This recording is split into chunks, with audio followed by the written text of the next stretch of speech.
I am a photographer who lives in Rose Valley, Pennsylvania. My name is Carl Finkbeiner.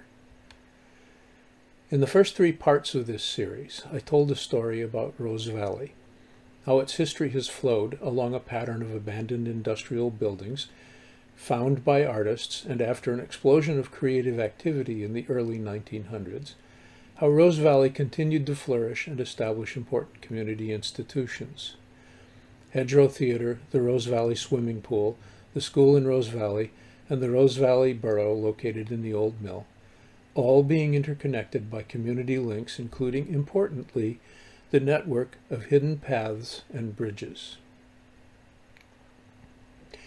In this last video in the series, I explore the legacy of this very vibrant community as it pushes on, using our past as a foundation for the future.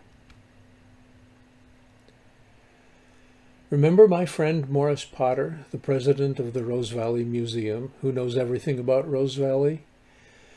Remember that I asked her once if she ever got bored with something so familiar to her? I will remind you that her response was, "No, this place is pure magic. I will do this forever." Morris is not alone in her feelings either.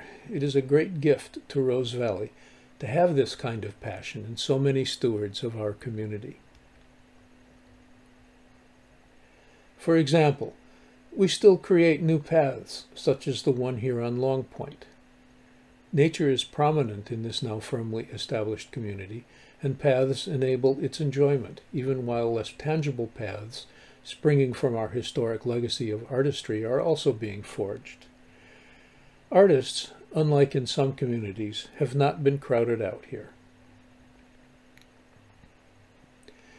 One delightful case in point. Nestled beside the trolley path in a very out-of-the-way location, you walk past a quirky reminder of artistry and craftsmanship. Though I'm not sure that Will Price, Alice Barber Stevens, or Wharton Esherick would have thought of chainsaw sculpture as art. Consider, though, that this is spontaneous creativity, made by hand from local materials, to delight passers-by treading the same paths of generations. Peculiar? Yes. Art? Maybe. Appreciated by its audience? Most certainly.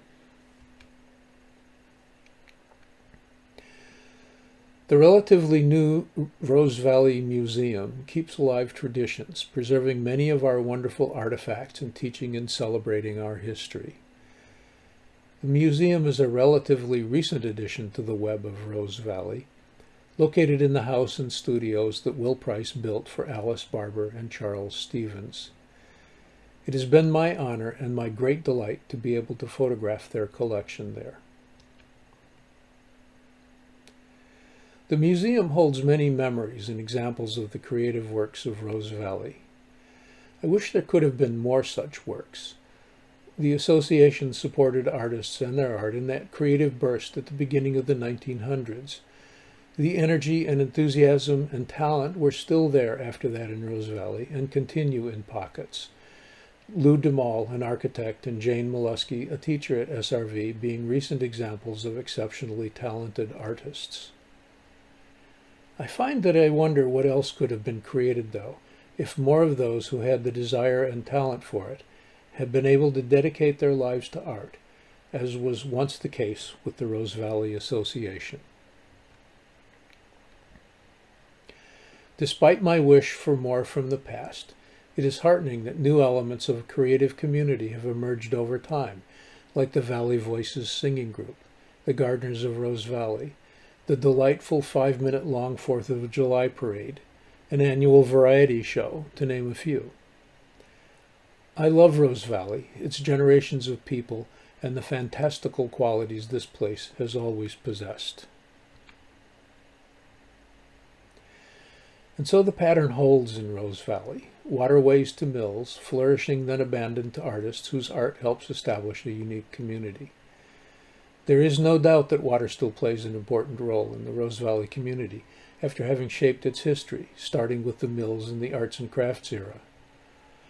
From the start, the creeks were used for recreation and provided stones and sand for construction.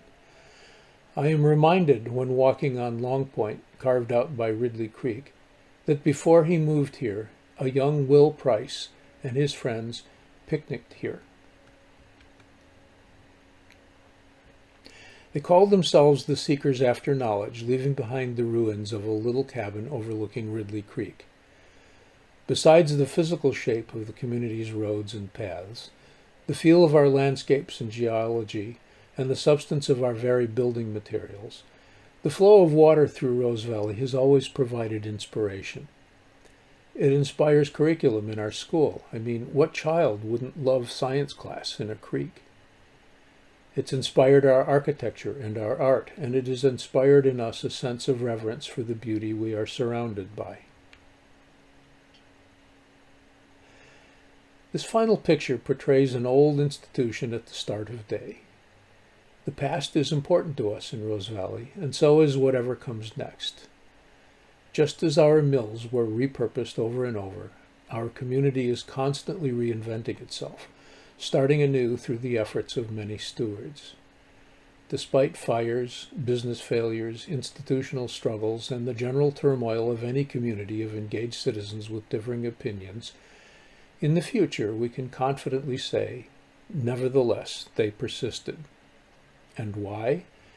Because this place, as Morris Potter says, this place is pure magic. My name is Carl Finkbeiner. I am a photographer and citizen of Rose Valley.